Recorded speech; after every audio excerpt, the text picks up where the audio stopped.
இந்த நாட்களில் நம்ம தொடர்ச்சியாக தியானித்து கொண்டு வருகிற ஒரு காரியம் ஜெயம் பெற்றவர்கள். அதை பற்றி தானே தியானிச்சுக்கிட்டு வர்றோம். ஜெயம் பெற்றவர்கள். வெளிப்படுத்தின விசேஷம் 2-3 அதிகாரங்களை வாசிக்கும் பொழுது ஜெயம் கொள்ளுகிறவன் எவனோ அவனுக்கு என்று நிறைய ஆசீர்வாதங்களை ஆண்டவர் சொல்லி இருக்கிறதை வேதத்திலே நம்ம வாசிக்கிறோம். ஜெயம் கொள்ளுகிறவன் எவனோ அவனுக்கு ஜீவ விருட்சத்தின் கனியை தருவேன் சொல்லுகிறார். புதிய நாமத்தை அவனுக்கு நான் கொடுப்பேன் என்று ஆண்டவர் சொல்லுகிறார். தேவனுடைய ஆலயத்திலே தூணாக்குவேன் என்று ஆண்டவர் சொல்லுகிறார். இப்படி ஜெயம் கொள்ளுகிறவர்கள் ஜெயம் கொள்ளுகிறார்கள் என்று 7 முறை திரும்ப திரும்ப சொல்லப்படுகிறாரு. அப்போ இந்த கடைசி காலத்தில் வந்திருக்கிற நம்முடைய வாழ்க்கையில் நம்ம மனதில் கொள்ள வேண்டிய ஒரு முக்கியமான காரியம், நாம் ஜெயம் பெற்றவர்களாய் நிற்க வேண்டும். நான் ஜெயிக்கிறவனாக இருக்க வேண்டும். நான் ஜெயிக்கிறவளாக இருக்க வேண்டும். இதை மனதில் ஆழமாய் பதித்து கொள்ள வேண்டும். ஏன் ஆண்டவர் இந்த மாதிரி ஜெயம் கொள்ளுகிறவர்கள் என்பதாய் சொல்லுகிறார்? நாம் இந்த கடைசி காலத்தில் பல போராட்டங்களை நம்முடைய ஆவிக்குரிய வாழ்க்கையிலே சந்திக்கிறோம். இதுவரைக்கும் கண்டிராத போராட்டங்கள், நெருக்கங்கள், எதிர்ப்புகள், சோதனைகளை நாம் சந்திக்கிறோம். ஏனென்றால் சாத்தானுக்கு கொஞ்ச காலம் மாத்திரமே உண்டென்று அறிந்தபடியினால் அவன் பலத்த விதமாய் தெய்வ பிள்ளைகளுக்கு விரோதமாய் யுத்தம் செய்கிறான், போராட்டங்களை கொண்டு வருகிறான். ஆகவே நாம் யுத்தம் பண்ணி ஜெயித்து முன்னேறி போக வேண்டும். ஆகவேதான் வேத வசனத்தில் ஆண்டவர் அந்த காரியத்தை திரும்ப திரும்ப சொல்லி வைத்திருக்கிறார். ஆனால் நம்ம என்ன செய்கிறது? தோல்வி அடைஞ்சிடுறோமே. ஜெயிக்கணும்னு தான் நினைக்கிறோம், தோல்வி அடைஞ்சிடுறோமே. காலையில் எழும்பும் பொழுது என்ன செபிக்கிறோம்? இந்த நாள் முழுவதும் உமக்கு பிரியமாக இருக்கணும் ஆண்டவரே, உமக்கு சித்தமானபடி தான் நடக்கணும், தவறு செய்திடக்கூடாது, என்னை காத்துக்கொள்ளுங்க அப்படின்னு கருத்தை ஜெபம் பண்ணி தான் நாள் ஆரம்பிக்கிறோம். ஆனால் படிக்கிற இடத்துல, வேலை செய்கிற இடத்துல, பிஸ்னஸ் செய்கிற இடத்துல, என் வீட்டுக்குள்ளேயே நம்மளை கோபப்படுத்துகிற மாதிரி ஒருத்தர் பேசிடுறாங்க, நம்ம வருத்தப்படுத்துகிற மாதிரி ஒரு காரியம் நடக்கிறது, நமக்குள்ள ஒரு இறைச்சலை உண்டாக்குற மாதிரி ஒரு காரியம் நடந்துருது. வெளியே போனால் நம்முடைய கண்களை பரிசுத்த குலைச்சல் ஆக்கக்கூடிய காரியங்கள் நிறையா இருக்குது. என்ன செய்கிறது? எப்படி வாழ்கிறது? சில சமயம் இந்த மாதிரி மனமே சலித்து போகிறதில்லை. அப்போ எப்படி வெற்றி உள்ளலாம், ஜெயம் பெற்ற ஒரு வாழ்க்கை வாழ முடியும்? அதெல்லாம் கஷ்டங்க, அதெல்லாம் முடியாதுங்க அப்படின்ற ஒரு சூழ்நிலைக்கு நம்ம விடுவோம். இல்லை அப்படி தானே? நீங்கள் அப்படி வந்துட்டீங்கல்ல. முக்கியமாக வாலிப தம்பி, வாலிப மகள், அதெல்லாம் சொல்கிறதுக்கு நல்லதாக இருக்குங்க. பரிசுத்தமாக வாழணும், ஜெயிக்கணும், மேற்கொள்ளணும், சோதனையில் விழுந்துடக்கூடாது, நீங்கள் ஜெயித்து பரிசுத்தத்தை காத்து கொள்ளணும்னு சொல்லி ப்ராக்டிக்கலாக பார்த்தா தானே தெரியும் உங்களுக்கு இது எவ்வளோ கஷ்டம். அதுவும் இந்த காலத்தில் வாலிபர்கள் பரிசுத்தமாக வாழ்றது என்பது முடியாத காரியங்க. அந்த மாதிரி சிந்தை நிறைய பேருக்குள்ளே விட்டது. அப்படி தானே? ஆனால் ஆண்டவர் சொல்லுகிறார், என் பிள்ளைகளே, நீங்கள் ஜெயிக்க முடியும். முடியாத ஒரு காரியத்தை ஆண்டவர் சொல்லுவாரா? நீங்கள் ஜெயம் பெற்றவர்களாக இன்னும் இருக்க முடியும். வேறு புஸ்தகத்தில் அப்படி ஜெயித்த நிறைய பேரை குறித்து வாசிக்கிறோம்ல. அதனால்தான் நாமும் முற்றும் ஜெயம் கொள்ளுகிறவளாக இருக்கிறோம் என்று வேத வசனம் நமக்கு சொல்லுகிறாரு. நீங்கள் முற்றிலும் ஜெயம் கொள்ளுகிறவர்கள். இல்லை நீங்கள் பாருங்களேன், இந்த மாதிரி ஊழியம் செய்தாங்க, அந்த மாதிரி கர்த்தரால் பயன்படுத்தப்பட்டாங்க, அவங்கெல்லாம் கூட விழுந்து போயிட்டாங்க, அவங்கெல்லாம் கூட பின்வாங்கி போயிட்டாங்க, அவங்களெல்லாம் கூட பாருங்கள் ஆண்டவர் தூஷிகர் மாதிரி நடந்தபடி ஆகிப்போச்சு, நான்லாம் ஏமாத்துறாங்க அப்படின்னு நினைக்க தோன்றும். அப்படி தானே? பல சமயங்கள், சூழ்நிலைகள் நம்ம சுற்றி நடக்கிற காரியத்தை பார்க்கும்போது நாம் ஜெயிக்க முடியுமா என்ற சிந்தை உண்டாகத்தான் செய்யும். நான் ஆண்டவர் என்னை ஊழியத்துக்கு அழைத்த போது 1974 50 வருஷத்துக்கு முன்னால், அப்போவே நான் ரொம்ப ஆண்டவர் ஊழியத்துக்கு அழைத்த போது எனக்குள்ளே பல கேள்விகள். முதல்ல நான் ஒரு வாலிபனாக இருக்கிறேன், பரிசுத்தமாக முதல்ல நம்ம வாழ முடியுமா? அது ஊழியக்காரன் ஆகிட்ட எவ்வளோ பரிசுத்தமாக இருக்கணும், அதெல்லாம் நம்மளால் இருக்க முடியுமா? அதெல்லாம் கஷ்டமான காரியமாச்சே அப்படின்னு ஒரு எண்ணம். அதனால் ஆண்டவரை அழைக்கிறாரு. சரி, ஆண்டோடைய ஊழியத்துக்கு வரலான்னு நினச்சா முன்னால் ஓடின அவங்க ஓட்டப்பந்தயத்தில் சில ஊழியர்கள் வீழ்ச்சி அடைந்தார். இந்த ஊழியக்காரரெல்லாம் ஆண்டவர் அவ்வளோ வல்லமையாக பயன்படுத்தினார். அவர் வந்து நின்னால பிசாசெல்லாம் அப்படி அலறி ஓடும். அவர் வந்து அப்படி கையை நீட்டினால் அசுத்த ஆவிகள் அப்படி கீழே விழும். ஒரு வார்த்தை சொன்னாலே போதும் சப்பானி நடப்பாங்க, குருடர் பார்வை அடைவாங்க. அவ்வளோ பெரிய அற்புதம்லாம் நடந்திருக்கு. ரொம்ப ஆச்சரியமாக, அவ்வளோ பெரிய அற்புதமா. ஆமாம், அதை பார்த்தவங்கெல்லாம் கூட சொன்னாங்க, இந்த மாதிரி அற்புதம் நடக்கும். அவர் வந்து நின்னாலே அந்த மாதிரி கர்த்தர் வல்லமையாக பயன்படுத்துவார். அப்போ இப்போ என்னாச்சு? பின்வாங்கி போயிட்டாரு. இப்போ ஆண்டவர் விட்டு விலகி போயிட்டாரு. இப்போ இயேசுவை தூஷிக்கிற மாதிரி நடந்து கொள்ளுகிறார். அதை கேட்டோன்னே இன்னும் எனக்கு பயம். இவ்வளோ வல்லமையாக பயன்படுத்தப்பட்ட ஊழியக்காரர் கூட இந்த மாதிரி ஆயிட்டார்னா நான்லாம் ஏமாத்துறோம். ஐயோ, இது ரொம்ப கஷ்டம்னு சொல்லி ஆண்டவர்கிட்ட அதெல்லாம் சொன்னேன். இந்த மாதிரி இந்த ஊழியக்காரர் விழுந்துட்டாருன்னு சொல்கிறாங்க. தமிழ்நாட்டில் இந்த ஊழியக்காரர், அமெரிக்காவில் இந்த ஊழியக்காரர், இங்கே இந்த ஊழியக்காரர், இவங்கெல்லாம் விழுந்து போனவங்க பின்வாங்கி போயிட்டாங்கலாம் சொல்கிறாங்க. இதெல்லாம் பார்க்கும்போது என்னாலெல்லாம் ஜெயித்து முன்னேற முடியுமா ஆண்டவரே? அதனால் ஆளை விட்டுருங்களேன், நான் ஒரு விசுவாசியாகவே இருந்துட்டு போகிறேன். ஊழியக்காரன் வந்த நிறைய பொறுப்புகள், எதிர்பார்ப்புகள் வந்துடுமே, அது கஷ்டந்தானேன்னு சொல்லி ஆண்டவர்கிட்ட நான் மனம் திறந்து பேசினேன். அப்போ ஆண்டவர் எனக்கு பதில் கொடுத்தார். நான் சொன்னல ஒரு அரை மணி நேரம் ஆண்டவர் என்னோடு பேசினார். நான் கேட்ட எல்லா கேள்விக்கும் பொறுமையாய் பதில் கொடுத்தார். அந்த மாதிரி முகமுகமாய் ஆண்டவர் பேசுகிற சமயம் இதெல்லாம் சொல்லி கேட்டேன் நான் ஆண்டவர்கிட்ட. அப்போ ஆண்டவர் சொன்னார், அவங்கெல்லாம் விழுந்து போனது உண்மைதான். ஆனால் இந்த ஓட்டப்பந்தயத்தில் ஓடின ஆயிரக்கணக்கான ஊழியக்காரங்க இருக்கிறாங்க. அதில் ஒரு சிலர் விழுந்து போனாங்க. ஆனால் வெற்றியோடு ஓடி முடித்தவங்க பெரும் கூட்டம் இருக்கிறாங்க. ஆனால் மேகம் போன்ற இத்தனை திரளான சாட்சி நம்மை சூழ்ந்து நிற்கிறது. அதை நினைத்து பாரு. இந்த ஊழியக்காரனை பாரு, வெற்றியோடு ஓடி முடித்தாங்க. இந்த ஊழியக்காரனை பாரு, வெற்றியோட ஜெயத்தோடு ஓடி முடித்தாங்க. இந்த மிஷினரியுடைய வாழ்க்கையை பாரு, வெற்றியோடு ஓடி முடித்து சாதித்தாங்க. இப்படி எத்தனை பேர் இருக்கிறாங்க. நீ விழுந்து போகிற 1-2 பேரை பார்த்து கொண்டு இருக்கிற. சரி, நீ பஸ்ஸில் ஏறி பிரயாணப்படுறாமா? ஒரு பஸ் விபத்துக்குள்ளாகி போச்சு, நீ பஸ்ஸில் ஏறாமல் இருப்பியா? நீ விபத்துக்குள்ளான பஸ் 1-2 ஆகும். அதையே பார்க்குற, ஓடுற பஸ்ஸை பாரு. அதே மாதிரி தான் 1-2 பேர் பின்வாங்கி போயிருக்கலாம். 1-2 பேர் அப்படி பிசாசுக்கும் மாம்சத்துக்கு இடம் கொடுத்து விலகி போயிருக்கலாம். ஆனால் பெரும்பாலானவர்கள் ஜெயம் பெற்று சாதித்து வந்திருக்கிறாங்களே, அதை பாருன்னு சொன்னார். உண்மைதானே? அதை யோசித்த உடனே எனக்குள்ள தைரியம் வந்தது. ஆமாம், எவ்வளோ பேர் வெற்றியோடு ஓடி முடிச்சிருக்கிறாங்க. அதனால் எனக்கும் ஆண்டவர் கிருபை தருவார். என் பலத்தினால் அல்ல, நீங்கள் என்னை பலப்படுத்தி என்னை ஜெயங்கொடுத்து நடத்துவீங்க. அந்த விசுவாசத்தோடு உங்களை விசுவாசித்து நான் வர்றேன். நான் சொன்ன ஆண்டவர்கிட்ட, என்னை விசுவாசித்து என்னை நம்பி நான் ஊழியத்துக்கு வரல. நான் வந்து ரொம்ப பலவீனம் உள்ளவன், குறை உள்ளவன், ரொம்ப சென்சிட்டிவ். யாரும் குறைச்சி பரிகாசம் பண்ணி பேசினாலே டவுன் ஆகிடுவேன் நான். அதனால் இதான் என்னுடைய சுபாவம். என் பலத்தினால் என்னால் சாதிக்க முடியாது, ஓடிலாம் முடிக்க முடியாது. உங்கள் பலத்தை நம்பி நான் வர்றேன், உங்கள் வாக்குத்தத்தத்தை விசுவாசித்து நான் வர்றேன்னு சொன்னேன். ஆண்டவர் சொன்னார், என்னை நம்பி வா, நான் உன்னை கரம் பிடித்து நடத்துவேன், நான் உன்னை கடைசி வரை தாங்கி நடத்துவேன், பயப்படாதேன்னு சொன்னார். அவருடைய கரத்தில் என் கரத்தை நான் ஒப்பு கொடுத்தேன், அவ்வளவுதான். இன்றைக்கு 50 வருஷம் கடந்து விட்டது.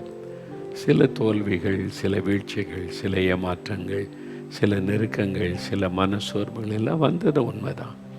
ஆனால் இன்றைக்கு ஆண்டவர் ஜெயம் கொடுத்து நிலை நிறுத்தி இருக்கிறாரில்ல. வந்த எத்தனையோ போராட்டத்தில் 1-2 தோல்விகள், அதிலெல்லாம் உருண்டு பிறண்டு வந்துட்டோம். ஆனால் இன்றைக்கு தேவன் நிலை நிறுத்தி இருக்கிறாரில்ல, உங்களை நிலை நிறுத்துவார். நீங்கள் ஜெயிப்பீங்க. வாலிப தம்பி சோர்ந்து போகாத, வாலிப மகளே சோர்ந்து போகாத. ஐயோ, இவ்வளோ பெரிய போராட்டம் எப்படி ஜெயிக்கிறது நினைக்காத. உனக்கு ஜெயம் கொடுக்க ஆண்டவர் துணைன்னு இருக்கிறார். அவர் சிலுவையில் வெற்றி சிறந்தார் என்று வேதத்தில் பார்க்குறோம்ல.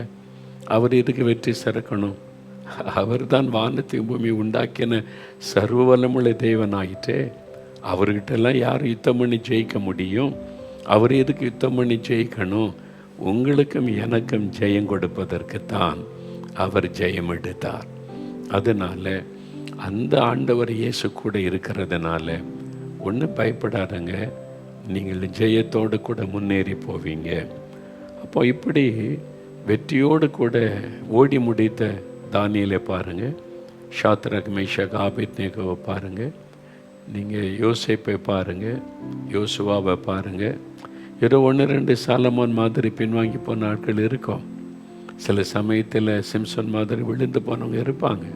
ஆனால் அவர் கூட திரும்ப எழும்பிட்டார்ல, ஆண்டவர் எழும்பி ஜெயம் கொடுத்த நடத்திட்டார்ல. அதனால் நீங்கள் இப்போ விழுந்து கிடக்கலாம், சிம்சோனை திரும்ப தூக்கி நிறுத்தின ஆண்டவர் உங்களோடு பேசுகிறார். நீ ஓடலாம், நீ ஜெயிக்கலாம். படுத்து கிடக்காத, அப்படியே இடறிட்ட, அவ்வளோதான், எலும்பு, ஓடு, நீ ஜெயிக்க முடியும். முடிவில் நீ வெற்றியோடு போய் நிற்ப. அதுதான் ஆண்டவர் எதிர்பார்ப்பு. இப்போ ஓடிக்கொண்டிருக்கிற ஓட்ட பந்தயத்தில் இப்போ சில தடங்கல்கள் வரும், கால் இடறி விழ வேண்டியது வரும், சில சமயம் மற்றவங்களுடைய பரிகாசங்கள் சோர்ந்து போக பண்ணும். அதுக்கு மத்தியில் ஓடிக்கிட்டே இருக்கிறோம்ல, பயப்படாதங்க, நீங்கள் ஓடி முடிச்சிடலாம், வெற்றியோடு முடிக்க முடியும். ஆண்டவர் உங்களோடு தான் பேசுகிறார். ஆனால் நாம் ஜெயிப்பதற்கு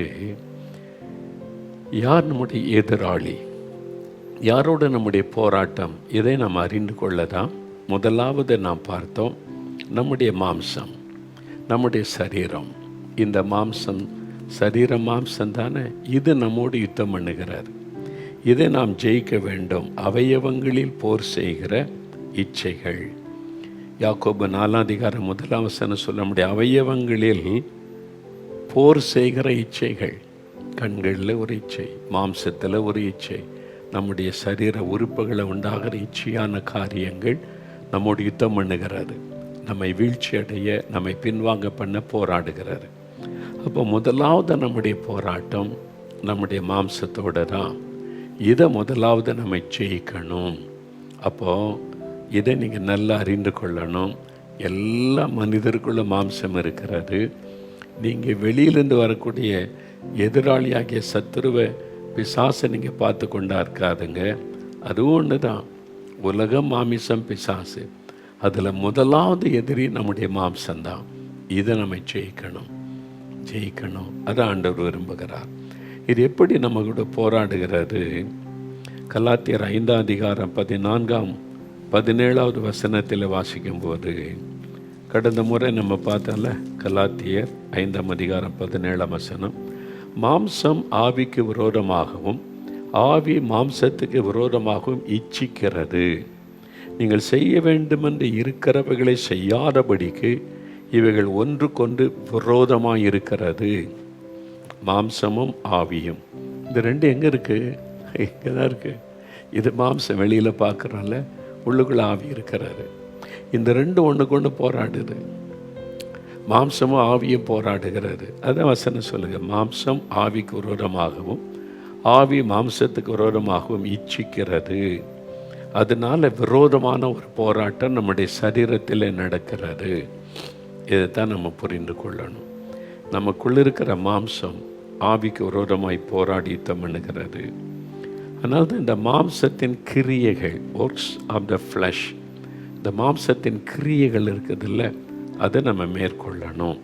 இந்த மாம்சத்தின் கிரியைகளை குறித்து கலாத்தியர் 5:19 21 வரைக்கும் பாருங்களேன். மாம்சத்தின் கிரியைகள் 262 பக்கம் புதிய ஏற்பாட்டில் 19 21 வரைக்கும் மாம்சத்தின் கிரியைகள் வெளியரங்கமாக இருக்கின்றன. அவையாவன விபச்சாரம், வேசித்தனம், அசுத்தம், காமவிகாரம், விக்கிரக ஆராதனை, பில்லிசூனியம், பகைகள், விரோதங்கள், வைராக்கியங்கள், கோபங்கள், சண்டைகள், பிரிவினைகள், மார்க்க பேதங்கள், பொறாமைகள், கொலைகள், வெறிகள், களியாட்டுகள் முதலானவைகளே. இப்படிப்பட்டவைகளை செய்கிறவர்கள் தேவனுடைய ராஜ்யத்தை சுதந்தரிப்பதில்லை என்று முன்னே நான் சொன்னது போல இப்பொழுதும் உங்களுக்கு சொல்லுகிறேன். இல்லை, இந்த மாம்சத்தின் கிரியைகள் என்னென்னலாம் பார்த்தீங்களா?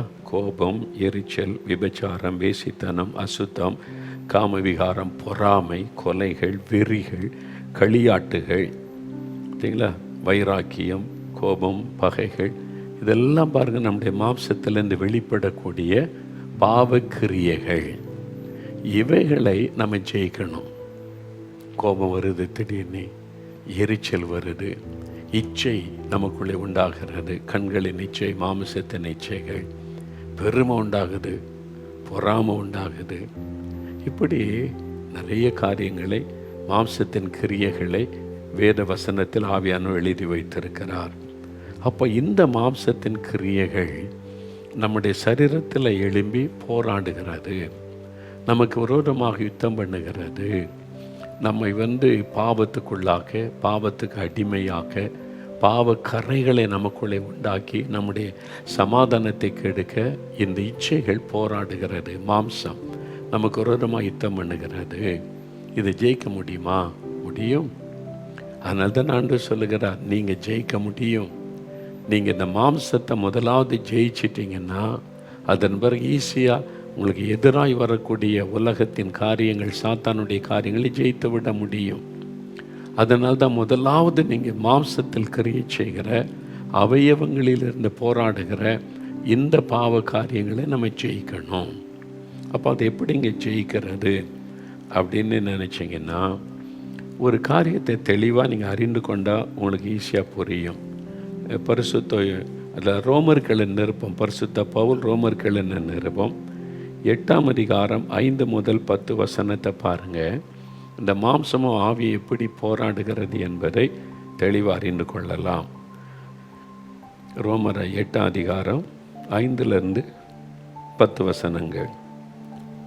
அன்றியும் மாம்சத்தின்படி நடக்கிறவர்கள் மாம்சத்துக்குரியவைகளை சிந்திக்கிறார்கள், ஆவியின்படி நடக்கிறவர்கள் ஆவிக்குரியவைகளை சிந்திக்கிறார்கள். இதை நல்ல கவனிங்க. மாம்சம் ஆவி எப்படி போராடுகிறது, யுத்தம் பண்ணுகிறது என்றால், மாம்சத்தின்படி நடக்கிறவர்கள், இந்த மாம்சம் விரும்புகிறபடி, மனது விரும்புகிறபடி, கண்கள் இச்சித்தபடி, மாம்சம் விரும்பினபடி நடக்கிறவர்கள். இல்லை நீங்கள் போ அப்படின்னா தான் நடத்தப்படும். இதை பாரு, இதை செய், இந்த வயசில் அனுபவிக்காமல் எப்போ அனுபவிக்கிறது? நீ என்ன இப்போ சாமியாரா? இப்போ உனக்கு வயசு என்ன 70 ஆகி போச்சு, இதை அனுபவிக்க வேண்டிய வயசு. அது மாதிரி கேட்டு கேட்டு கேட்டு இந்த மாம்சம் அது விருப்பப்படி செய்ய நம்மை தூண்டும். நீ போய் இதை பாரு, முதல்ல இதெல்லாம் அனுபவி, ஜபம் பரிசுத்தெல்லாம் அப்புறம் பார்த்து கொள்ளலாம், நீ இப்போ இதை அனுபவிக்க வேண்டிய வயசு, போய் அனுபவி, ஆண்டவர்கிட்ட வேணா மன்னிப்பு கேட்டுக்கலாம் போ அப்படின்னு சொல்லி அந்த மாம்சம் நம்மை தூண்டும். மாம்சத்தின் கிரியைகள் நமக்குள்ளிருந்து செயல்பட்டு ஆவிக்கு விரோதமாக அது கிரியை செய்யும். அதான் பார்க்கிறோம். மாம்சத்தின்படி நடக்கிறவர்கள் மாம்சத்துக்குரியவைகளை சிந்திக்கிறார்கள். அப்போ மாம்சத்தின்படி நடத்தப்படுறவங்க சிந்தனை மாம்சத்துக்குரியதாகவே இருக்கும். சிந்தை கரப்ட் ஆகிரும், சிந்தனையில் ஒரு கரப்ஷன் உண்டாகிறோம், பாதிப்பு உண்டாகிறோம், அதில் ஒரு பாவக்கரை வந்துவிடும். அப்போ அந்த சிந்தனையில் தான் முதல்ல அவன் கிரியை செய்து நம்முடைய மாம்சத்தை இயக்குகிறான், பொல்லாத பிசாசானவன். அப்போ சிந்தனையில் உண்டாகிற காரியம் தான் மாம்சத்தில் வெளிப்படுகிறது. அப்போது ஆவிக்கேற்றபடி நடக்கிறவர்கள் ஆவிக்குரியவர்களை சிந்திக்கிறார்கள். அப்போ ஆவிக்கு ஏற்றபடி பரிசுத்த ஆவியானவரால் நடத்தப்படுகிறபடி ஆவிக்குரியவர்களாய் நம்ம நடக்கும்போது ஆவிக்குரிய சிந்தை நமக்கு உண்டாகும் என்று பார்க்கிறோம். மாம்ச சிந்தை மரணம், ஆவியின் சிந்தையோ ஜீவனும் சமாதானமுமாம். இந்த மாம்ச சிந்தை மரணத்தை பிறப்பிக்கும். என்ன மரணம்? அப்போ மாம்சத்தில் ஒரு இச்சித்துட்டா செத்து போயிடுவோமா? இல்லை இல்லை, சரீரம் வெளியில் உள்ள சரீரம் சாவதல்ல, நம்முடைய ஆத்மா மரித்து விடும்.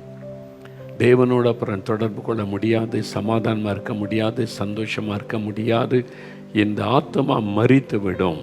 பாவத்தை நிமித்து அது மரித்து விட்டால் அதன் பிறகு தேவனுடைய பிரசன்னத்தில் களி கூறுவது, மகிழுவது, தேவனுடைய பேசுவது, அவருடைய குரலை கேட்பது, எந்த அனுபவமும் இல்லாமல் போய்விடும். ஒரு சவம், உயிரில்லாத ஒரு ஆள் இருந்தால் கிள்ளி பார்த்தாலும் உணர்ச்சி இருக்காது, அடித்தாலும் உணர்ச்சி இருக்காது, பேசினாலும் கேட்காது. அப்படி சவம் அப்படி சொல்கிறாங்கல்ல, அதே மாதிரி தான். அப்போ அதே மாதிரி இந்த மாம்ச சிந்தைக்கும் அதுக்கு அடிமைப்பட்டு விட்டால் ஒரு மரணம் நமக்குள்ளே வந்துவிடும், ஆவிக்குரிய மரணம் வந்துவிடும். ஆனால் ஆவியின் சிந்தையோ ஜீவனும் சமாதானமுமாம். நம்முடைய சிந்தை ஆவிக்குரிய சிந்தையாக இருக்க வேண்டும். எப்படி எனில், மாம்ச சிந்தை தேவனுக்கு விரோதமான பகை. அது தேவனுடைய நியாயப்பிரமாணத்திற்கு கீழ்ப்படியாமலும் கீழ்ப்படியக்கூடாமலும் இருக்கிறது. மாம்ச சிந்தை தேவனுக்கு விரோதமான பகை. அப்போ மாம்ச சிந்தையில் செயல்படுறவங்க தேவனுக்கு விரோதிகளாக மாறிடுறாங்க.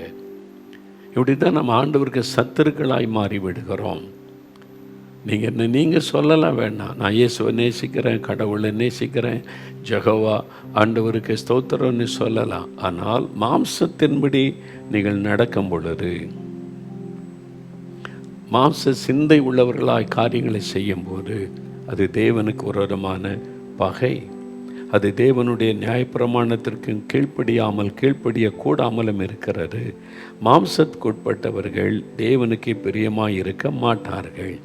அப்போ மாம்சம் விரும்புகிறதை செஞ்சுக்கிட்டே இருக்கிறவங்க பாருங்கள், அவங்களால தேவனுக்கு பிரியமானதை செய்ய முடியாது. ஏன்னா தேவனும் மாம்சமும் இணைந்து போக முடியாது. தேவன் ஆவியினாலே நம்ம இயக்குகிறவர், தம்முடைய ஆவியை நமக்கு தந்து ஆவியானவராலே வழி நடத்துகிறவர். அப்போ தேவனும் மாம்சமும் இணைந்து போக முடியாது.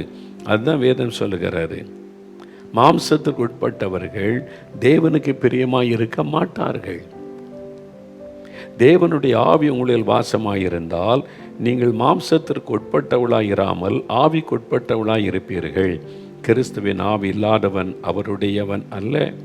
மேலும் கிறிஸ்து உங்களில் இருந்தால் சரீரமானது பாவத்தின் நிமித்தம் மரித்ததாயும் ஆவியானது நீதி நிமித்தம் ஜீவனுள்ளதாயும் இருக்கும். சரிங்களா? அப்போ அந்த மாம்சம் ஆவி இதை குறித்து தெளிவாக இந்த வசனம் சொல்லுகிறது. நம்முடைய வாழ்க்கையில் இந்த போராட்டம் இருக்குதா? இப்போ இருக்குதில்ல, மாம்சத்துக்கு ஒரு ஆவி போராடுது, ஆவிக்கு ஒரு மாம்சம் போராடுது. மாம்சம் சொல்லுது, நான் சொல்கிறபடி தான் செய்யணும், நான் சொல்கிறபடி தான் விரும்புகிறபடி தான் நடக்கணும், நான் இதெல்லாம் விரும்புகிறேன், இப்படி தான் செய்யணும், நான் இந்த மாதிரி செல்ஃபோன் இந்த காஸ்ட்லியாக வாங்கணும், இதெல்லாம் பார்க்கணும், இதெல்லாம் செய்யணும், எல்லோரும் செய்கிறாங்க, செய்யணும்னு விரும்புகிறேன். ஆண்டவர் சொல்வார், அதெல்லாம் உனக்கு வேண்டியதில்லை, அவசியமில்லை, நீ தேவனுடைய சமூகத்தில் காத்திரங்களையும் ஜெபிக்கணும் என்பதாய். அப்போது இந்த மாம்சம் ஒத்துழைக்காது, மாம்சம் போராடும் ஆவிக்கு விரோதமாய். ஏன்னா ரெண்டு வித்தியாசமாய் செயல்படுகிற காரியங்கள், அதை தான் நம்ம வேதத்திலே பார்க்கிறோம். அப்போ என்னங்க செய்யணும்? இப்போ இந்த போராட்டம் இருக்கிறது உண்மைதான், அதுக்கு என்ன செய்கிறது அப்படின்னீங்கன்னா, ரோமர் 8:13 பாருங்கள். ரோமர் 8:13, மாம்சத்தின்படி பிழைத்தால் சாவீர்கள், ஆவியினாலே சரீரத்தின் செய்கைகளை அழித்தால் பிழைப்பீர்கள். ஆவியினாலே சரீரத்தின் செய்கைகளை அழித்தால், இந்த சரீரத்தில் கிரியை செய்கிற மாம்சத்தில் கிரியை செய்கிற பாவ உணர்வுகள், கோபம், எரிச்சல், இச்சைகள், பொறாமைகள், சண்டைகள், பகைகள், வைராக்கியங்கள், உலக ஆசைகள், பண ஆசைகள், புறங்குறது, இது மாதிரி பாவ காரியெல்லாம் இருக்கிறதெல்லாம் நம்முடைய மாம்சத்தில் வெளிப்படுறதில்லை. இதை அழிக்கக்கூடிய வல்லமை ஆவியானவருக்கு தான் உண்டு. ஆவியினாலே சரீரத்தின் செய்கைகளை அழித்தால் பிழைப்பீர்கள். அது அழிக்கப்படணும், அதாவது ஜெயிக்கணும், நீங்கள் அதை மேற்கொள்ளணும் என்பதாய் ஆண்டோடைய வார்த்தை சொல்லுகிறது. அதான் முக்கியம். இப்போ ஒரு சமயம் ஒரு வாலிபன், ரொம்ப பக்தி உள்ள ஒரு வாலிபன், ஒரு ஃபேக்ட்ரியில் வேலை செய்கிறவர், ஒரு நாள் என்னை முன்ன எனக்கு பழக்கெல்லாம் கிடையாது, நான் கையில் எங்கே போனாலும் கையில் பைபிளோடு இருக்கிறேன்னா அந்த பைபிளை பார்த்துட்டு ஒரு வாலிப தம்பி கேட்டான், நீங்கள் என்ன செய்கிறீங்க என்பதாக கேட்டான். நான் சொன்னேன், ஆண்டோடைய ஊழியம் செய்கிறேன் என்பதாய். அப்படியா? இது பல வருஷத்துக்கு முன்னால் நடந்தது. அவனும் ஒரு வாலிபன், நானும் ஒரு வாலிப பிராயத்தில் இருந்த சமயம். அப்போ அவன் கேட்டான், எனக்கு ஒரு பிரச்சனை இருக்குது, நீங்கள் உதவி செய்வீங்களா என்பதாய். சரி, நான் உதவி செய்கிறவங்களுக்கு என்ன பிரச்சனை? இல்லை, உங்கள்கிட்ட தனியாக கொஞ்சம் பேசணும், எனக்காக ஜெபம் பண்ணுவீங்களா? சரி, ஜெபிக்கிறேன்.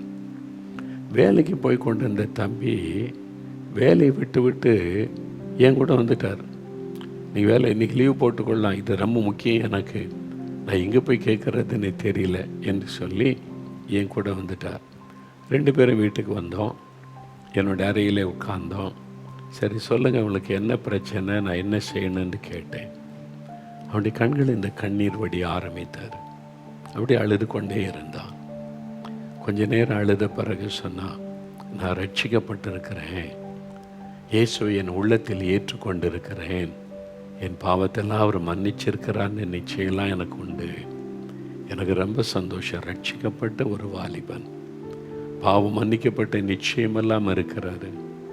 அடுத்து சொன்ன காரியம்தான், அடுத்து அவன் சொன்னான், ஆனால் என்னை பரிசுத்தமாக காத்துக்கொள்ள முடியல, என் கண்களை பரிசுத்தமாய் காத்துக்கொள்ள முடியலை, என் சிந்தனைகளை பரிசுத்தமாக காத்துக்கொள்ள முடியலை, அது நிமித்தம் என்னுடைய சரீர அவயவங்களுக்குள்ள அந்த பாவம் கிரியை செய்கிறது, என்னை மேற்கொள்ளுகிறது, என்னை வீழ்த்தி விடுகிறது. அப்போ ஒவ்வொரு நாள் ஐயோ நான் பாவம் சேர்த்துட்டேனே, ஆண்டவரே மன்னியும், கண்களின் நிச்சயங்களை மன்னி, மாம்சீச்சை மன்னினை தினம் ஜெபிக்கிறேன், தினம் வீழ்ச்சி அடைகிறேன், தினம் ஜெபிக்கிறேன், தினமும் மறுபடியும் அந்த பாவத்தை செய்கிறேன். இது என்ன கிறிஸ்தவ வாழ்க்கை? அப்போ எனக்கு பூரணமான விடுதலை இல்லையா? எனக்காக நீங்கள் ஜெபம் பண்ணி எனக்கு ஒரு விடுதலை வாங்கி கொடுங்கள் என்றான். அதான் அவனுடைய பிரச்சனை. பரிசுத்தமாய் வாழ விரும்புகிறான், ஆனால் முடியவில்லை. இந்த பாவம் வேண்டாம் என்று நினைக்கிறான், அதை செய்யாமல் இருக்க முடியவில்லை. அதான் அவனுடைய பிரச்சனை. அப்போ நான் அவனை பார்த்து சொன்னேன், நான் ஜெபம் பண்ணுறதுனாலெல்லாம் உனக்கு ஒரு பரிசுத்தம் வந்து விடாது, உனக்கு ஒரு உதவி செய்யலாம், உனக்காக நான் ஜெபிக்கிறேன். அதற்கு ஒருத்தர் தேவை, அவர் தான் பரிசுத்த ஆவியானவர். அவர் எப்பவும் உனக்குள்ளே நிரந்தரமாய் தங்கியிருந்து உன்னை வெற்றியின் பாதையில் நடத்துவார். அந்த ஆவியானவர் வரும்பொழுது என்ன நடக்கும்? இந்த மாம்சக்கிரியை இருக்குதில்ல, உன்னுடைய கண்களின் நிச்சை, மாம்சத்தின் நிச்சை, பெருமைகள், பண ஆசைகள், இந்த மாதிரி பாவத்தை தூண்டுகிற காரியெல்லாம் இருக்குதில்ல, அந்த ஆவியானவர் இறங்கும்போது அதை அழித்து விடுவார், அதை ஜெயித்து விடுவார். பிசாசின் மாம்சத்தின் கிரியைகள் அழிக்கப்படும். அதுக்கு தான் அவர் அக்கினியாக இறங்கி வருகிறார். அந்த அக்கினியானவர் நமக்குள்ளே இறங்கி வந்த மாம்சக்கிரிகள் அழிக்கப்பட்டு விட்டால் அப்புறம் அவ்வளோதான். நீங்கள் ஜெயமுள்ள ஒரு வாழ்க்கை செய்ய முடியும். பரிசுத்த ஆவியினுடைய வல்லமையினால் நீங்கள் வெற்றியுள்ள வாழ்க்கை செய்ய முடியும் என்பதாக நான் அவனுக்கு காரியத்தை விளங்க பண்ணினேன். அப்பொழுது இந்த வாலிபன், அப்படியானா இந்த பரிசுத்தாவின் அபிஷேகம் வல்லமை எனக்கு வேணும், ஜெபம் பண்ணுங்க. இப்போ ஜெபிக்க முழங்கால் படியிட்டான். அவனோடு சேர்ந்து நான் ஜெபம் பண்ணினேன். அவன் எதுக்காக இந்த ஆவியானவரை கேட்கிறான்? வெற்றி உள்ள வாழ்க்கை செய்யணும், பரிசுத்தமுள்ள ஒரு வாழ்க்கை வாழணும். என்னால் முடியலை, எனக்கு ஆவியானுடைய உதவி வேணும். பரிசுத்த ஆவியானவர், அந்த அக்னி, அவர் எனக்கு வேணும். நோக்கம். எல்லோரும் அந்நிய பாஷை பேசுகிறாங்க, நானும் பேசணும். என்னை மட்டும் நான் அபிஷேகம் பெற்ற மாதிரி தெரில, எல்லோரும் என்ன அற்பமாக பேசுகிறாங்க. அதுக்கல்ல, பரிசுத்தமாய் வாழ, வெற்றி உள்ள வாழ்க்கை செய்ய இந்த வல்லமை எனக்கு வேணும். நோக்கம் சரியாக இருக்கணும். அவங்களாம் அந்நிய பாஷை பேசுகிறாங்க, நான் பேசாமல் இருந்த அற்பமாக நினைக்கிறாங்க. அது பெருமைக்காக கேட்பது, சுயநலத்துக்காக கேட்பது. அதனால தான் நிறைய பேர் பெற்றுக்கொள்ளாமல் இருப்பார். ஆனால் இந்த வாலிப தம்பி, நான் பரிசுத்தமாக வாழணும், வெற்றி உள்ள வாழ்க்கை செய்யணும், அதுக்கு அந்த அபிஷேகம் வேணும், தாகத்தோடு கேட்டான். நானும் அவனுக்காக ஜெபம் பண்ணினேன். உடனே ஒரு பெரிய மாற்றம்லாம் வந்துடல. அதன் பிறகு நான் சொன்னேன், பயப்படாத, நீங்கள் தொடர்ந்து ஜெபம் பண்ணுங்க. உங்களுடைய வீட்டில் காலையில் எழும்பி ஜெபிக்கும்போது, இரவு ஜெபிக்கும்போது, இந்த பரிசுத்தாவினால் நிரப்பப்படணும், இந்த வல்லமை வேணும், இந்த ஆவியானவர் எனக்குள்ளே இறங்கி மாம்சத்தின் கிரியைகளை அழிக்கணும், ஒரு வெற்றி உள்ள வாழ்க்கை எனக்கு வேணும்னு தொடர்ந்து ஜெபிங்க, ஆண்டவர் தருவார் என்று சொல்லி அனுப்பினேன். சரி என்று சொல்லிட்டு போனான். சில வாரங்கள் கழித்தது. ஒரு நாள் அவனை சந்திக்க நேர்ந்தது. தற்செயலாய் கடை தெருவில் என்னை பார்த்தோன்னே ஓடி வந்து என் கையை பிடித்து குலுக்கி மகிழ்ச்சியோடு சொன்னான், எப்படி இருக்கிறீங்க? எனக்கு அடையாளம் தெரிஞ்சிட்டு, அந்த வாலிப தம்பி, எப்படி இருக்கிறீங்க தம்பின்னு கேட்டேன். அப்போ அவன் சொன்னான், நீங்கள் சொன்னீங்கல்ல, பரிசுத்தமாய் வாழ அந்த பரிசுத்தாவின் அபிஷேகம் வல்லமை வந்தால் மாம்சத்தின் கிரியைகளை அழித்து ஒரு வெற்றி தருவார்னு சொல்லி. ஆமாம், நீங்கள் சொன்ன மாதிரியே ஜெபம் பண்ணினேன். எனக்கு அந்த வல்லமை வேணும். பரிசுத்தமாய் வாழ, நான் ஒரு வெற்றியுள்ள வாழ்க்கை செய்ய எனக்கு அந்த வல்லமை வேணும் அப்படின்னு ஆண்டவர்கிட்ட கேட்டேன். அவ்வளோதான். ஆண்டவர் நான் ரூமில் ஜெபித்து கொண்டு இருக்கும்போது ஒரு வல்லமை என் மேலே வந்து இறங்கினார். ஒரு அக்னி, ஒரு நெருப்பு பற்றி ஒரு போல வல்லமை. அப்பொழுது இந்த பாவை கிரியைகள் அழிக்கப்பட்டு, மாம்சத்தின் கிரியைகள் அழிக்கப்பட்டு, எனக்குள்ள ஒரு நல்ல ஒரு விடுதலை மாற்றத்தை உணர்ந்தேன். ஆவியில் நிரம்பி அந்நிய பாஷையில் ஜெபிக்க ஒரு பெரிய சந்தோஷம் அப்படின்னு சொல்லி சந்தோஷமாய் சொன்னான். சரி, உங்கள்கிட்ட இன்னொரு கேள்வி கேட்கட்டுமா? சொல்லுங்க. பரிசுத்தாவின் அபிஷேகம் பெற்றுட்டீங்க. இப்போ ஆவியானவர் உங்களுக்குள்ளே இறங்கிட்டார், மாம்சத்தின் கிரியை அழிச்சிட்டாரு. இப்போ மறுபடியும் அந்த பாவம் செய்யணும் என்கிற சிந்தையை, பாவம் உங்களை மேற்கொண்டு இருக்குதா, பாவம் உங்களை ஜெயித்திருக்குதா, நீங்கள் தோல்வி அடைஞ்சிருக்கிறீங்களா, அல்ல இந்த பாவ போராட்டமே உங்களுக்கு வரவில்லையா என்பதாக கேட்டேன். உடனே சொன்னால், பாவ போராட்டம்லாம் வருது, அதே மாதிரி சோதனைலாம் வருது. ஆனால் இப்போ நான் தோல்வி அடைவதில்லை, நான் வீழ்ந்து போவதில்லை. உடனே ஆவியானவரை உதவிக்கு அழைக்கிறேன். ஆவியானவர் எனக்கு உதவி செய்யணும். உடனே பரிசுத்த ஆவியானவர் என்னை நிரப்புவார். அந்த சோதனைகளை மேற்கொள்ள ஜெயிக்க எனக்கு பலன் தருகிறார். இதுதான் ஆண்டவர் சொன்னார். போராட்டம் இருக்குது, அதே பாவ போராட்டம் வருது, பாவ சோதனை வருது, பாவத்தின் நெருக்கம் வருது, மாம்சத்தில் இச்சையை தூண்டுகிற காரியெல்லாம் நடக்குது. ஆனால் இப்போ வீழ்ச்சி அல்ல, தோல்வி அல்ல, ஜெயம் ஆவியானவர் தருகிறார். இதான் ஆவியினாலே மாம்சத்தின் கிரியைகளை அழித்து ஜெயிப்பது. நீங்கள் ஜெயிக்கணும். கோபம் வருது, எரிச்சல் வருது, இச்சை வருது, என்ன பண்ண முடியும், உலகத்தில் இருக்கிறவர்கள் அப்படி தான் இருக்குன்னு சொல்லிட்டு போவதல்ல. நீங்கள் ஜெயிக்க முடியும், நீங்கள் ஜெயிக்கணும், அதை பொறுப்பை எடுக்கணும். நான் இதை ஜெயித்து வெற்றி உள்ள வாழ்க்கை செய்யணும் அப்படின்னு விரும்பணும். அதுக்காக செபிக்கணும். அதுக்கு உதவி செய்யத்தான் பரிசுத்த ஆவியானவர். ஆவியினாலே மாம்சத்தின் கிரியைகளை நீங்கள் அழிக்க முடியும் என்று வேதம் சொல்லுகிறது அல்லவா? அதான் முக்கியம். இப்போ அந்த தம்பி பாருங்க, எந்த சோதனைலாம் வருது, அந்த ஆவியானவர் எனக்கு வெற்றி தருகிறார் என்றார். அதனால தான் நாம் அனுதினமும் தேவ சமூகத்தில் போய் இந்த வேத வசனத்தை தியானித்து பரிசுத்த ஆவியில நிரம்பி ஜெபிக்கணும். தினந்தோறும் வேத வசனத்தை வாசித்து தியானித்து ஜெபிக்க ஜெபிக்க ஜெபிக்க சத்துருவை மேற்கொள்ளக்கூடிய, மாம்சத்தின் கிரியைகளை மேற்கொள்ளக்கூடிய ஒரு வெற்றி தரக்கூடிய ஒரு அனுபவத்தை ஆவியானவர் நமக்கு தருவார். ஒரு நாள் அனுபவத்தோடு முடிந்து விடுவது அல்ல. ஆனால் தினமும் பரிசுத்த ஆவிக்குள்ளே நிரம்பி நீங்கள் ஜெபிக்கும் போது ஜெயம் பெற்றவளாக மாறுவீங்க. இப்போது வேத புஸ்தகத்தில் ரோமர்களின் நிருபம் 7ஆம் அதிகாரம் 15ஆம் வசனம் முதல் பாருங்கள். உங்களை பற்றி, என்னை பற்றி, நம்மை பற்றி தெளிவாக எழுதியிருக்கிற ஒரு விஷயம். இப்போ நம்ம பேசின இந்த வாலிபனுடைய வாழ்க்கையோடு இது ஒப்பிட்டு பாருங்கள். 15ஆவது வசனம், ரோமர் 7:15. எப்படி எனில், நான் செய்கிறது எனக்கே சம்மதி இல்லை, நான் செய்கிற காரியத்தில் எனக்கு சம்மதம் இல்லை. நான் விரும்புகிறதை செய்யாமல் நான் வெறுக்கிறதையே செய்கிறேன். நான் எதை விரும்புகிறேனோ அதை செய்யலை. ஜெபிக்கணும்னு விரும்புகிறேன், ஜெபிக்க முடியல. பரிசுத்தமாக இருக்கணும்னு விரும்புகிறேன், பரிசுத்தமாக இருக்க முடியல. தாழ்மையாக இருக்கணும்னு விரும்புகிறேன், தாழ்மையாக இருக்க முடியல. கோபப்படக்கூடாதுன்னு விரும்புகிறேன், கோபப்படாமல் இருக்க முடியவில்லை. நான் வெறுக்கிறதையே செய்கிறேன். நான் என் கண்களின் இச்சைகளை நான் வெறுக்கிறேன், ஆனால் அதை செய்து விடுகிறேன்.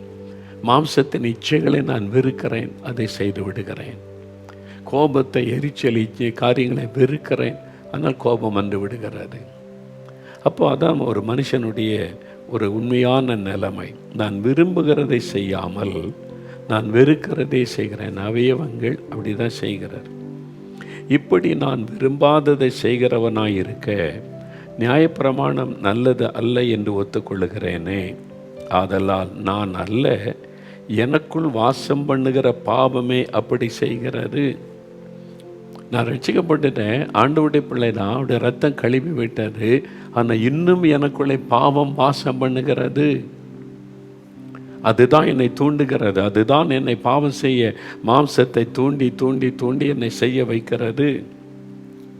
அது எப்படி எனில், என்னிடத்தில் அதாவது என் மாம்சத்தில் நன்மை வாசமாய் இருப்பது இல்லை என்று நான் அறிந்திருக்கிறேன். இது மாம்சம், இதில் நன்மை வாசமாய் இருப்பதில்லை என்று அறிந்திருக்கிறேன். நன்மை செய்ய வேண்டும் என்கிற விருப்பம் என்னிடத்தில் இருக்கிறது, நன்மை செய்வதோ என்னிடத்தில் இல்லை.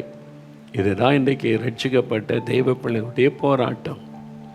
நன்மை செய்ய வேண்டும் என்ற விருப்பம் இருக்கிறது, நன்மை செய்வதோ என்னிடத்தில் இல்லை. பரிசுத்தமாக இருக்கணும் விருப்பம் எனக்கு இருக்கிறது, பரிசுத்தமாய் வாழ்வதோ என்னிடத்தில் இல்லை. எனக்கு அதான் நம்முடைய போராட்டம். ஆமாம், நான் இதை விட்டுறேன்னு நினைக்கிறேன், விட முடியல. இதை செய்யக்கூடாதுன்னு நினைக்கிறேன், செய்து விடுகிறேன். நான் இந்த மாதிரி பேசக்கூடாது, அமைதியாக இருக்கேன்னு நினைக்கிறேன், பேசி விடுகிறேன்.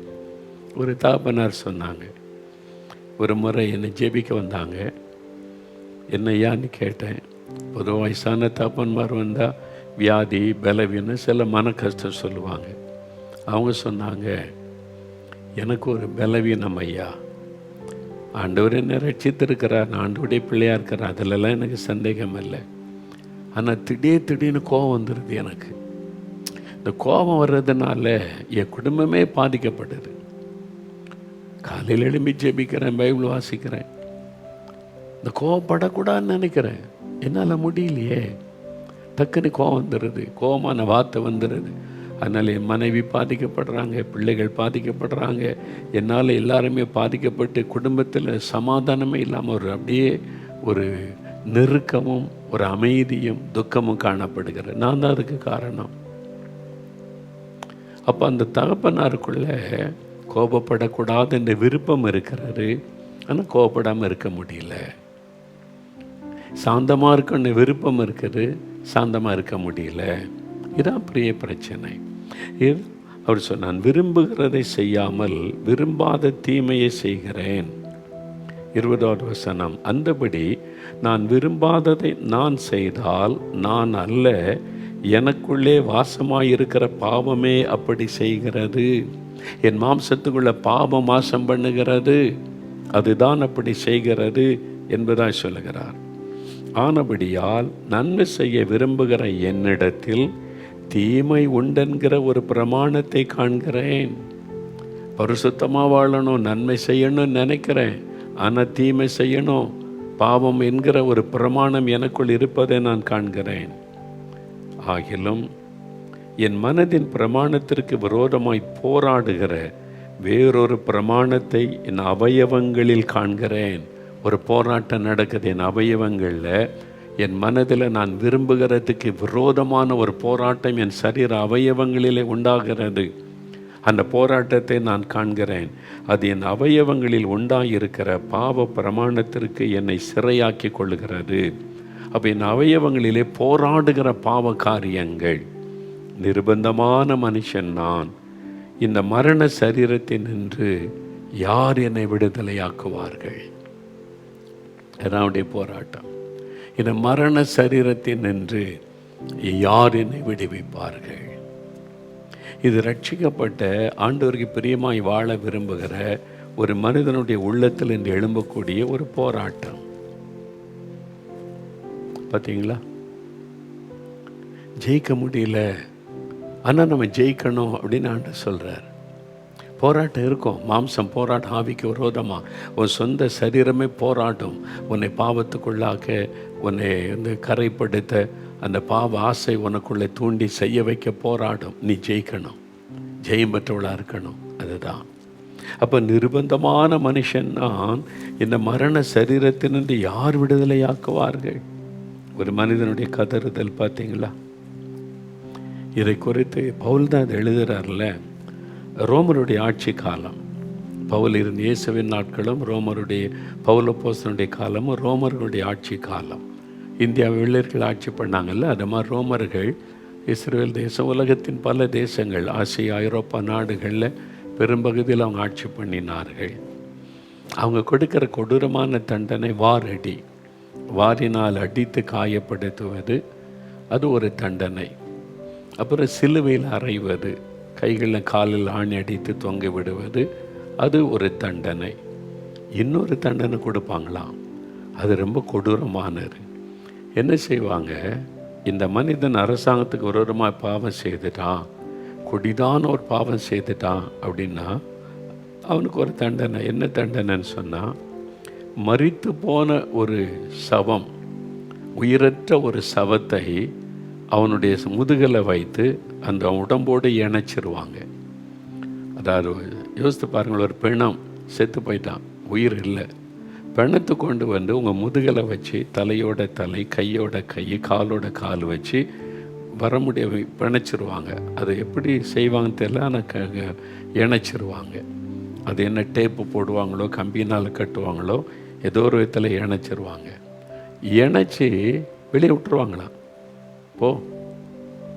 இவன் ஒரு பிணத்தை சுமந்து கொண்டு அலைவான், சரீரத்தை சுமந்து கொண்டு அலைவான். இவனை பார்த்து மக்கள் பரிதபிப்பாங்க, அவனை பார்த்து பயப்படுவாங்க. நம்மள பாவம் செஞ்சால் இப்படி தான் தண்டனை கிடைக்கும்னு. அவனுக்கு யாரும் உதவி செய்ய முடியாது.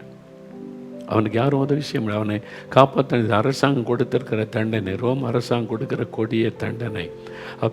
அப்போதான் அவனுடைய உள்ள கதறுமா, இந்த மரண சரீரத்தை நின்று யார் என்னை விடுதலை ஆக்குவார்கள்? ஒரு மரண சரீரத்தை நான் சுமந்து கொண்டு அலைகிறேனே. நீங்கள் யோசித்து பாருங்கள், அந்த மரண சரீரத்தில் தொலைவு இருக்கிற புழுக்கள் கொஞ்ச நேரத்தில் தோன்றி அந்த புழுக்கள் அந்த உடம்பை அரிக்கும் பொழுது இவனுடைய உடம்புக்குள்ளே அந்த புழு துளைக்க ஆரம்பிக்கும். ஒரு துர்நாற்றம் ஒரு பக்கம், புழுடைய துளைத்து வருகிற அந்த வேதனை ஒரு பக்கம். ஜனங்கள்லாம் பார்த்து அவனை பரிகாசம் பண்ணுவாங்க. அந்த பிணத்தை சுமந்து கொண்டே அப்படியே அவன் அலைய வேண்டும். அவன் எங்கே தனியாக போய் எங்கே உட்கார முடியாது, படுக்க முடியாது. எப்படி அவனுடைய வாழ்க்கை இருக்குன்னு யோசித்து பாருங்கள். இது ஒரு பரிதாபமான நிலைமை. அவன் கதறுவானாம், இந்த மரண சரீரத்தினின்று யார் என்னை விடுதலையாக்குவார்கள்? அதே மாதிரி தான் நம்ம மனம் திரும்பி ரட்சிக்கப்படும் போது பழைய மனிதன் சிலுவையில் அறையப்பட்டு விட்டான். ஒருவன் கிறிஸ்துவுக்குள் இருந்தால் புது சிருஷ்டி, பழையவைகள் ஒளிந்து போய் என்ன, கிறிஸ்தவன் தன் ஆசை இச்சைகளை சிலுவையில் அறைந்திருக்கிறான். அவரோடு கூட சிலுவையில் அறையப்பட்டேன், ஆயினும் பிழைத்திருக்கிறேன். அப்போ அவரோடு கூட சிலுவையில் அறையப்பட்டு விட்டோம். இப்பொழுது புது மனிதனாய் மாறிவிட்டோம் நினைத்தாலும் அந்த பழைய சரீரருக்கு பாருங்கள், இந்த ஆவிக்குரிய மனிதன் நமக்குள்ளே வந்து விட்டால் அந்த பழைய அந்த மாம்சம், அந்த சரீரம், அதை சுமந்து கொண்டே போகிறோம். அதுக்குள்ளே பாவம் இருக்கிறது. ஆவியில் ரட்சிப்பு வந்து விட்டது, ஆவியில் மனம் திரும்புதல், ரட்சிப்பு, சந்தோஷம் வந்து விட்டது. ஆனால் சரீரம் இன்னும் அந்த மாம்சம் நமக்குள்ளே போராடி கொண்டே இருக்கிறது. யார் விடுதலையாக்குவார்கள்? அப்போ இதெல்லாம் நம்ம ஜெயிக்க முடியுமா? இவ்வளோ போராட்டம் இருந்தால் ஜெயிக்க முடியுமான்னா முடியும். அதுதானே சொல்லியிருக்குது 8ஆம் அதிகாரத்தில், ரோமர் 8ஆம் அதிகாரத்தில் நீங்கள் வாசிக்கும்போது,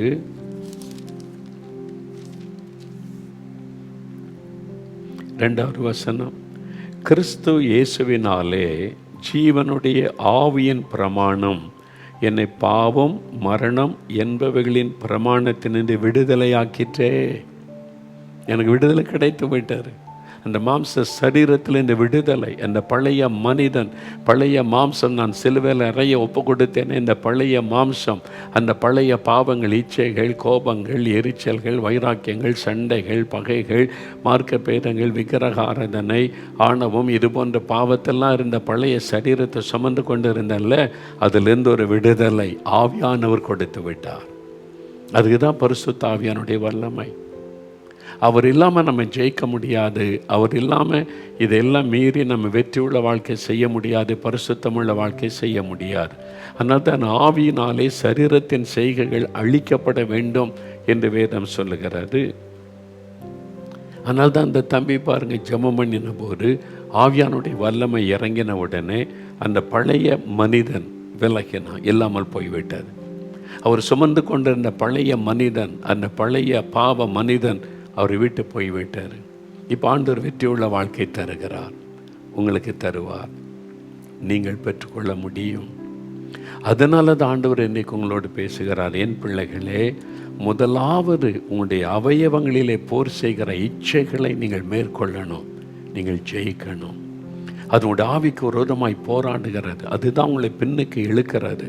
அதுதான் முன்னேற விடாதபடி தடுக்கிறது, ஜெபத்தை தடுக்கிறது, உபவாசத்தை தடுக்கிறது, ஊழியத்தை தடுக்கிறது, முன்னேறி போக விடாதபடி பின்னுக்கு இழுத்து கொண்டு இருக்கிறது. நீங்கள் அதை ஜெயித்துட்டா முன்னேறி போவீங்க. அதனால தான் நீங்கள் ஜெயம் பெற்றவளாக இருக்கணும். முதல்ல உங்களுடைய மாம்சத்தை நீங்கள் ஜெயிக்க வேண்டும் என்பதை அறிந்து கொள்ளணும். அதுக்கு என்னங்க செய்யணும்? பரிசுத்த ஆவியானுடைய வல்லமை, அந்த அபிஷேகம், ஆவியானுடைய நிறைவை நம்ம நிரம்ப பெற்றுக்கொள்ள வேண்டும். அது மாத்திரம் எப்பொழுதும் பரிசுத்த ஆவியினால் நிறைந்திருங்கள். நம்ம ஒரு நேரம் அபிஷேகம் பெற்றோம், அதோடு முடிந்து விட்டது என்பதல்ல. ஆல்வேஸ் எப்பொழுதும் பரிசுத்த ஆவியினால் நிறைந்திருக்கணும். எபேசியர் 1 அதிகாரத்தில் நாம் வாசிக்க முடியும். எபேசியர்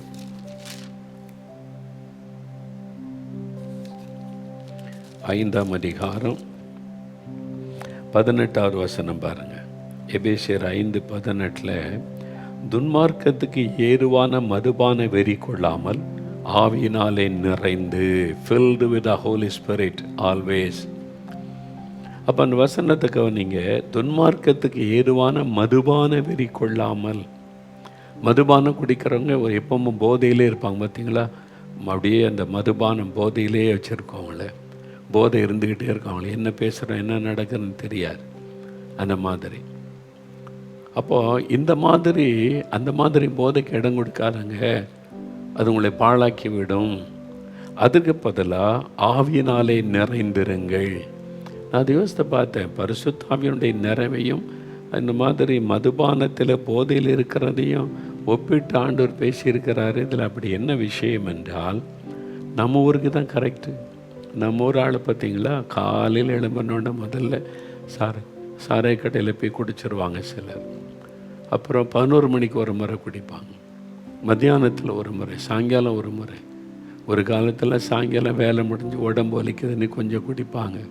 இப்போ அவள் காலையிலேருந்து ஆரம்பித்தா ராத்திரி வரைக்கும். ஏங்க அப்படி பண்ணுறேன், இந்த மாதிரி பண்ணுறீங்க அப்படின்னு கேட்டால், அது கிக்கு இறங்கிட்டல, இந்த போதை இறங்கின உடனே கை கால்லாம் நடுங்கிறோம். எப்பவும் அந்த கிக்கில் இருக்கணும், போதையிலே இருக்கணும். அப்போ தான் சரீரம் சரியாக செயல்படும். அப்படி சொல்லுவாங்க பார்த்துருக்கீங்களா? அந்த மதுபான போதை இறங்கிடக்கூடாது, எப்பவும் அந்த போதையிலே இருக்கணும், ஃபுல் போதையில். அப்போ தான் ஸ்டெடியாக நிற்க முடியலன்னு கை கால் அசந்துரும், என்னால் முடியாதுன்னு சொல்லுவாங்க. அதே மாதிரி தான் எப்பொழுதும் பரிசுத்த ஆவியானுடைய அந்த நிறைவு, எப்பொழுதும் காலையில் மத்தியானம் மாலையில் ராத்திரியில் எப்போ, அதுக்கு அப்பப்போ போய் நீங்கள் போய் முழங்கால் போட்டு ஜபரையில் ஜெபிக்கணுமா? இல்லை. நீங்கள் எப்பொழுதும் பரிசுத்த ஆவியில் நிறைந்தவளாக வேலை செய்யும்போதும் நடக்கும்போதும் வெளியில் போகும்போதும் வரும்பொழுது எப்பொழுதும் அந்த பரிசுத்த ஆவிக்குள்ளே நிறைந்து ஆண்டவரை அந்நிய பாஷையில் துதித்து கொண்டே இருக்க இருக்க இருக்க அந்த ஆவியானுடைய அக்னி உங்களுக்குள்ளே கொழுந்து விட்டு எரிந்து கொண்டே இருக்கும், பலன் உண்டாக்கி கொண்டே இருக்குமா? அப்போ எப்பவும் நீங்கள் ஜெயிக்கிறவளாக இருப்பீங்க. சாத்தான் எந்த பாவ குப்பையை கொண்டு வந்தாலும், பாவ போராட்டத்தை கொண்டு வந்தாலும், வேலை செய்கிற இடத்துல, படிக்கிற இடத்துல, அங்கே இங்கே எங்கே கண்களுக்கு முன்னால் இச்சையான காரியத்தை கொண்டு வந்தாலும் ஈஸியாக மேற்கொண்டு போய்கிட்டே இருப்பீங்க. அது உங்களை ஜெயிக்க முடியாது, நீங்கள் அதை ஜெயிப்பீங்க. அதுக்கு தான் எப்பொழுதும் அந்த பரிசுத்தாவினால் நிறைந்திருப்பார். ஆவியானவராலே அந்த மாம்சத்தின் கிரியைகள் அழிக்கப்பட வேண்டும். அதுக்கு உங்களை அர்ப்பணித்து கொள்ளணும். ஆண்டவரே, நான் ஜெயிக்கணும், என் சரீர அவயவங்களை கிரியை செய்கிற இந்த பாவ இச்சைகளை நான் ஜெயிக்கணும், எப்பொழுதும் ஜெயம் பெற்றவனாக இருக்கணும். அந்த இடத்துல அப்படி உண்மையாக நீங்கள் கேட்டிங்கன்னா ஜெயிக்க முடியும். ஆண்டவர் அந்த வல்லமை உங்களுக்கு தர முடியும். 1ஆம் நூற்றாண்டிலே ஒரு பக்தன் இருந்தார், அகஸ்டீன் என்று சொல்லக்கூடிய ஒரு மனிதனுடைய தாயார் நல்ல செபிக்கிறவங்க, ஆண்டவரை பற்றி சொன்னாங்க. ஆனால் இவர் வாலிப வயசில் மனம் போல அலைஞ்சார். எல்லா பாவமும் உண்டு, குடி, எல்லா விதமான உலக பாவங்கள்லாம் உண்டு. இஷ்டப்படி வாழ்ந்தார். கண்கள் இச்சித்த ஒன்றையும் விட்டு வைக்கலை, மாம்ச விரும்பின ஒன்றையும் விட்டு வைக்கலை, எல்லாத்தையும் அனுபவி அப்படின்ற மாதிரி வாழ்ந்துட்டார். இப்போ சமாதானம் இல்லை, அவருடைய வாழ்க்கையில் நிம்மதி இழந்துட்டார். அவருடைய தாயார் அவருக்காய் கண்ணீரோடு ஜெபித்த ஜெபத்தை கேட்டு ஒரு நாள் ஆண்டவர் இவரை ரட்சித்தார். இவர் ரட்சித்த பிறகு அவருக்குள்ளே பாவம் மன்னிக்கப்பட்ட சமாதானம் வந்து விட்டார். ஆனால் அடுத்து என்ன பிரச்சனை, எந்த பாவத்தை விட்டு வந்தாரோ அது மறுபடியும் வந்து தாக்குகிறது, மறுபடியும் போராடுகிறது, அந்த பாவத்துக்கு ஒழிக்க போராடுகிறது. இவரால் மாம்சத்தை ஜெயிக்க முடியல, ரொம்ப கஷ்டப்பட்டார். அதனால் பார்த்தார், மக்களோடு வசித்தா தானே இந்த மாம்ச போராட்டம்லாம் வருது. எங்கேயாவது போய் ஆசிரமத்தில் தனியாக காட்டுக்குள்ள உட்காந்துடலாம், அப்படிலாம் போய் தனியாக போய் உட்காந்து பார்த்தார். ஆட்கள் யாரையும் பார்க்கக்கூடாது, ஜனங்களே சந்திக்கக்கூடாது, அப்படியே இருக்கன்னு இருந்து பார்த்தார். அப்பவும் சிந்தனை அவரை வாட்டி வதைத்தது, மாம்ச உணர்வுகள் மேற்கொண்டது. இந்த மாதிரிலாம் பிரயாசப்பட்டும் ஒன்றும் நடக்கலை. மாம்ச பிரயாசம் தானாக பிரயாசப்பட்டு எல்லாம் செய்தோம். கடைசியில் ரொம்ப மனம் சோர்ந்து போய் ஒரு மரத்தடியில் போய் எண்ணிப்பா தன்னை குறித்து நினைத்து அப்படியே துக்கத்தோடு படுத்தார். நான் பரிசுத்தமாக தான் நான் வாழ விரும்புகிறேன், என்னால் முடியலையே. என் மாம்சத்தில் உண்டாகிற ஆசைகள் இந்த பாவ சோதனை மேற்கொள்ள முடியலையே என்பதாக யோசித்தாராம். அப்போ நினைச்சாராம், பரிசுத்தமாலாம் வாழ முடியாது, இந்த பாவ உணர்வுகளை ஜெயிக்க முடியாது, அவ்வளோதான் என்பதாய் நினைத்தாராம். அந்த நேரம் ஒரு சத்தம் கேட்டார், டேக் அண்ட் ரீட், எடுத்து வாசி என்கிற ஒரு சத்தம் வந்தது. எடுத்து வாசி. அப்போ ரோமர் 13ஆம் அதிகாரம் 11, 12, 13, 14 வசனங்கள், அதாவது 12லேருந்து 14 வசனங்கள், 12, 13, 14 வசனங்கள். ரோமர் எடுத்து வாசி. உடனே டக்குன்னு எழும்பினார். ஒரு சத்தம் கேட்டுச்ச, எடுத்து வாசி என்கிற சத்தம். அது ரோமர் 12, 13, 12, 13, 14.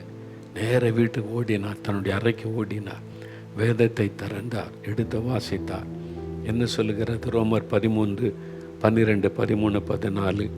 இரவு சென்று போயிற்று, பகல் சமீபமாயிற்று, ஆகையால் அந்தகாரத்தின் கிரியைகளை நாம் தள்ளிவிட்டு ஒளியின் ஆயுதங்களை தரித்து கொள்ள கடவோம்.